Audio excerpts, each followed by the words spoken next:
Assalamualaikum warahmatullahi wabarakatuh. Hello everyone, welcome back with me, Miss Vera.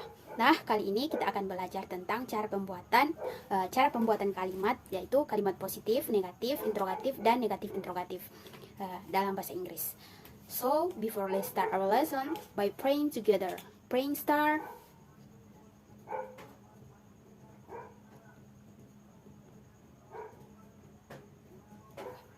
Amin. Okay, thank you.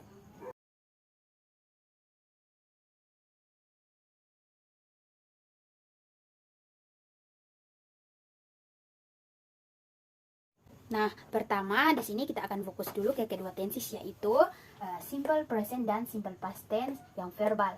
Karena kedua tenses ini memiliki perbedaan dari ke-14 tenses yang lain dalam pembuatan kalimat positif, negatif, interrogatif, dan negatif interrogatif. Nah, langsung saja kita ke pembahasan pertamanya, yaitu simple present. Nah, simple present yang verbal. Jadi di sini saya menerangkan bahwa apabila simple present verbal positif dijadikan kalimat negatif positif dan negatif interrogatif, maka akan memunculkan verb auxiliary berupa do atau does. Nah, begitu juga kalau subjeknya I, you, we, they atau plural atau jamak, maka ini yang verb auxiliary yang digunakannya yaitu do. Sedangkan kalau subjeknya she, he, it singular atau tunggal, maka verb auxiliary yang digunakan yaitu does. Oke, paham? Kita lanjut lagi ya. Nah, selanjutnya kita ke bentuk polanya ya. Dalam pembuatan kalimat, bentuk pola dari pembuatan kalimat positif yaitu dimulai dari subjek plus verb 1 atau verb SIS plus objek.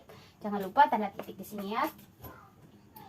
Kemudian, sedangkan kalau dalam kalimat negatif, bentuk polanya yaitu dimulai dari subjek plus do atau does plus not plus verb 1 plus objek. Jangan lupa tanda titiknya juga. Jadi di sini do atau does-nya diletakkan setelah subjek, ya.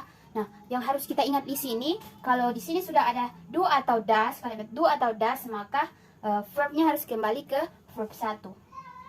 Nah, yang terakhir dalam pembuatan kalimat interrogatif yaitu bentuk polanya menggunakan yang pertama do atau does diletakkan sebelum subjek ya.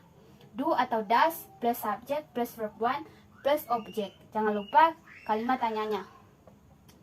Nah, di sini perlu kita ingatkan lagi, saya ingatkan lagi, kalau sudah ada do atau does maka verbnya harus kembali ke verb 1. Oke, baik.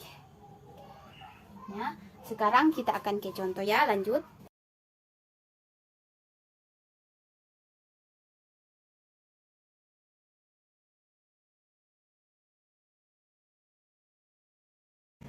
Nah, sekarang kita mulai dalam pembuatan kalimat, yaitu kalimat pertama yang akan saya buat kalimat positif.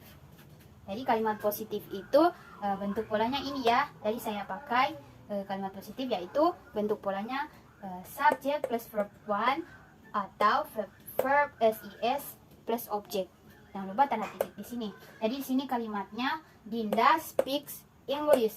Jadi Dinda di sini berperan sebagai ini subjek ya. Jadi Dinda itu subjek.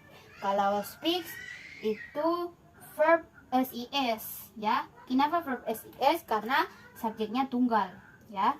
Nah, selanjutnya English di sini sebagai objek. Jadi kalimat positifnya yaitu Dinda speaks English. Dinda berbicara bahasa Inggris. Jangan lupa tanda titiknya ya. Nah, selanjutnya bentuk kalimat negatifnya. Ya, kita akan menggunakan yang ini ya. Subjek plus do atau does plus not plus verb 1 plus objek. Jangan lupa tanda titik. Oke, kita buat kalimatnya.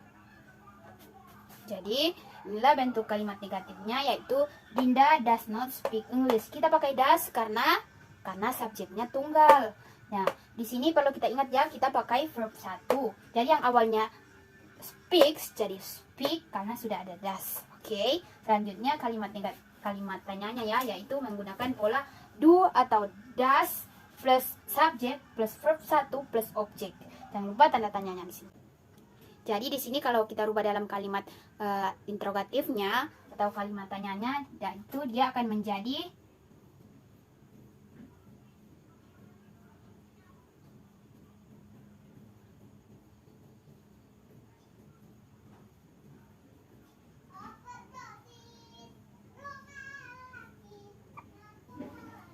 dia akan menjadi Does Dinda speak English? Jangan lupa tanda tanyanya atau question mark. Jadi itulah tadi contoh pembuatan kalimat positif, negatif, interrogatif dalam simple present verbal. Nah, selanjutnya kita ke simple past yang verbal. Jadi di sini apabila simple past verbal positif dijadikan kalimat negatif, interrogatif, dan negatif interrogatif, maka akan memunculkan auxiliary did. Nah, selanjutnya kita bentuk polanya ya.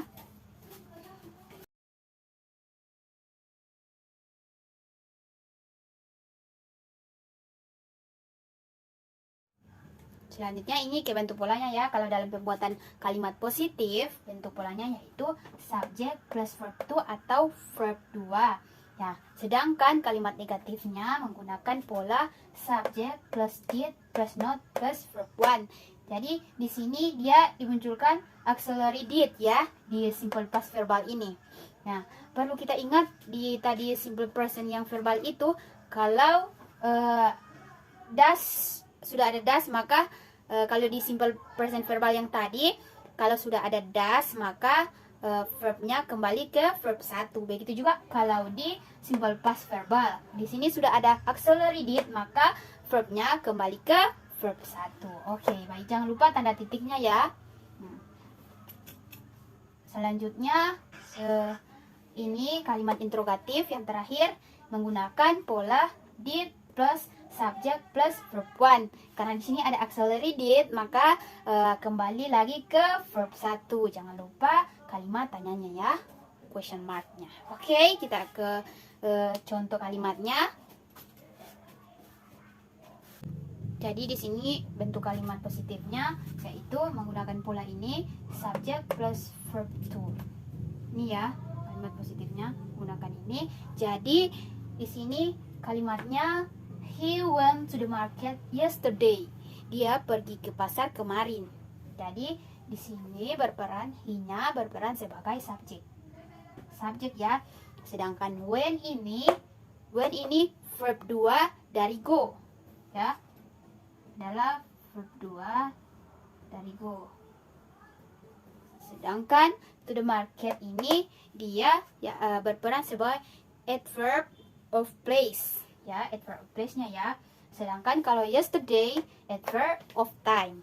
Oke, begitu. Selanjutnya dalam pembuatan kalimat negatifnya, dia menggunakan rumus atau pola yang digunakan yaitu subject plus did plus not plus verb 1. Bentuk kalimatnya yaitu kita rubah dalam kalimat negatifnya, yang ini positif kita rubah ke negatifnya menjadi jadi bentuk kalimat negatifnya yaitu he didn't go to the market yesterday. Dia tidak pergi ke pasar kemarin. Jadi yang awalnya menggunakan verb to karena dia dirubah dari positif ke negatif ini, dan negatif dia menggunakan pola subject plus did plus not plus verb 1. Dia kembali lagi dari yang when kembali lagi ke verb 1. Jadi kita gunakan di sini go verb 1-nya ya. Di sini subjek tetap. Jangan lupa tanda titiknya. Selanjutnya kalimat interrogatifnya atau kalimat tanyanya, dia menggunakan pola did plus subject plus verb 1. Jadi kalimatnya akan berubah menjadi kalau dirubah dalam kalimat tanya akan menjadi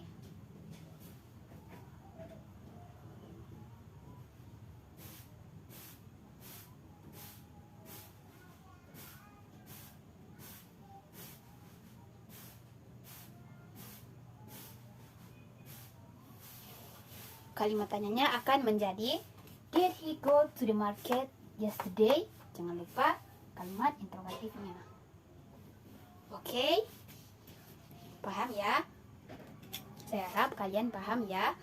Nah, jadi itu adalah pembahasan tentang pembuatan kalimat positif, negatif, dan interrogatif pada tensi simple present dan simple past yang verbal.